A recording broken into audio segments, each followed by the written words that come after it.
ESF-3 Mission Snapshots, the Critical Public Facilities Mission.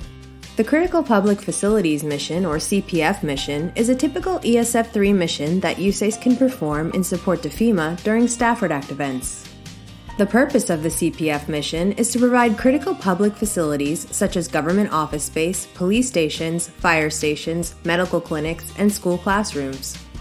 CPF missions can be accomplished in many ways. Units may be modular, interior office space constructed within a large warehouse-type building, pre-engineered steel buildings, or large soft-sided structures. USACE can perform many different tasks under the CPF mission based on the event, FEMA's direction, and the needs and requests of the state, tribe, territory, or local government. For example, USACE can provide technical assistance to FEMA planning teams to determine critical public facilities needs after a disaster, identify and make recommendations on potential CPF sites, provide site layouts for critical public facilities under FEMA's Public Assistance Program, and procure modular units for critical public facilities. There are some minimum state requirements for the CPF mission, however.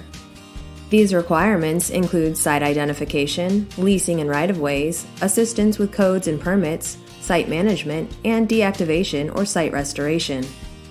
There are also several mission considerations to take into account during a CPF mission, including utility locations, specifically sewer, water, and power availability, performing a thorough environmental analysis before construction, avoiding floodplains and avoiding or mitigating wetlands and culturally sensitive areas, and coordinating with local agencies regarding any local codes, permits, or regulations. For more information on the Critical Public Facilities Mission, contact the USACE South Atlantic Division, or SAD, the proponent MSC for CPF.